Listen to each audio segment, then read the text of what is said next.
Hi friends, welcome to kitchen queen tips. இந்த வீடியோவில் பூஜை பாத்திரங்களை வீட்டில் இருக்கக்கூடிய இந்த 3 பொருட்களை பயன்படுத்தி நல்லா பளபளன்னு துலக்கி எடுக்க போகிறோம். இதுக்காக நாம் எந்த விதமான டிஷ்வாஷ் பாரோ, லிக்விடோ அல்லது வாஷிங் பவுடரோ யூஸ் பண்ண போகிறது இல்லைங்க. டிப்ஸ் நம்பர் 1, பூஜை பாத்திரத்தை துலக்க ஆரம்பிக்கிறதுக்கு முன்னாடி ஒரு கைப்பிடி அளவு புளியை தண்ணியில் ஊற வச்சு எடுத்துக்கோங்க.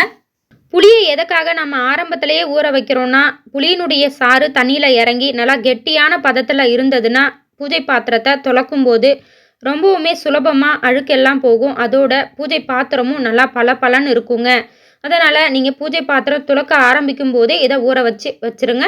இது நல்லா ஊறிட்டு இருக்கட்டும். அதுக்குள்ளேயே நான் சொல்லக்கூடிய இந்த ஸ்டெப்ஸை நீங்கள் கரெக்டாக ஃபாலோ பண்ணிக்கோங்க.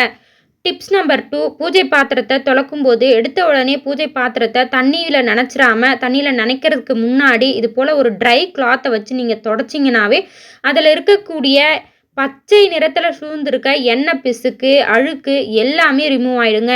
இதுலையே உங்களுக்கு 90% விளக்கு நல்லா பளிச்சுன்னு ஆகிடும். பாருங்கள், இப்போ நான் ஜஸ்ட் ஒரு ட்ரை கிளாத்தை வச்சு தான் இதை தொடச்சி விட்டுட்ருக்கேன். அதுக்கே இதுக்குள்ளே இருந்த எண்ணெய் பிசுக்கு, தேவையில்லாத அழுக்கு எல்லாமே ரிமூவ் ஆகிடுச்சு.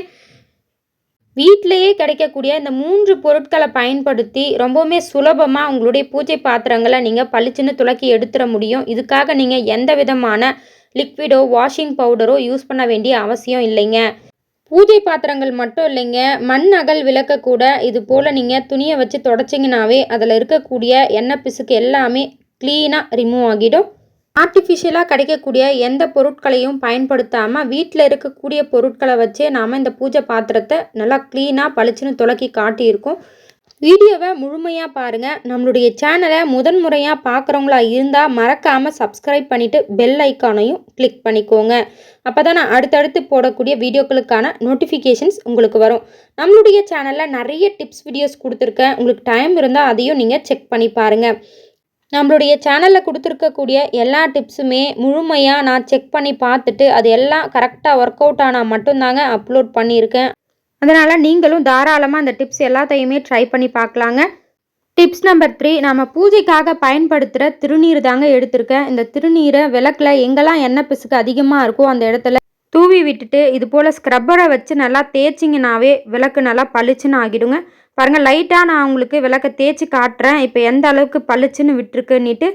திருநீர் பயன்படுத்துறதுக்கு பதிலாக ஆப்ஷனலாக வேறு 2 பொருட்களை கூட நீங்கள் பயன்படுத்தி இது போல் விளக்கை க்ளீன் செய்ய முடியுங்க.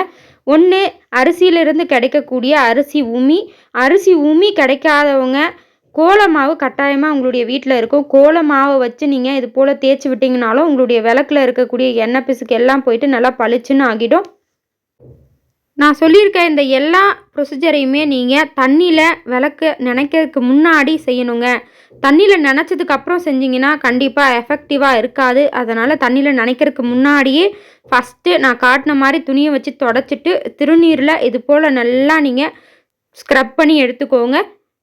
டிப்ஸ் நம்பர் 3, புளியை அப்படியே பயன்படுத்தி தேய்க்காமல் இது போல் தண்ணியில் ஊற வச்சு அதனுடைய பல்ப் எடுத்து யூஸ் பண்ணும்போது நல்லா எஃபெக்டிவாக இருக்குங்க. விளக்கில் எல்லா இடத்துலையும் படுற மாதிரி நல்லா இது போல் தேய்ச்சி விட்டுட்டு ஸ்க்ரப்பரை வச்சு தேய்ச்சிங்கனாவே பூஜை பாத்திரம் எல்லாமே நல்லா பளிச்சுன்னு இருக்கும்.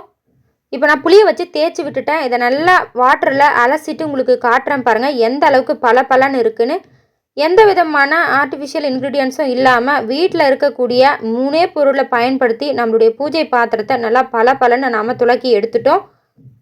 டிப்ஸ் நம்பர் 4, பூஜை பாத்திரத்தை விளக்கி முடித்த உடனே ஒரு ட்ரை கிளாத்தை வச்சு நல்லா தொடச்சி விட்டுருங்க. அப்போ தான் உங்களுடைய பூஜை பாத்திரம் எப்போவுமே பளிச்சுன்னு இருக்கும். கண்டிப்பாக இந்த வீடியோவில் சொன்ன எல்லா டிப்ஸுமே உங்களுக்கு ரொம்பவுமே ஹெல்ப்ஃபுல்லாக இருந்திருக்கும். இந்த வீடியோ உங்களுக்கு பிடிச்சிருந்தா மறக்காமல் லைக் பண்ணுங்கள், ஷேர் பண்ணுங்கள், சப்ஸ்கிரைப் பண்ணுங்கள். தேங்க்யூ ஃபார் வாட்சிங் மை சேனல். Bye friends.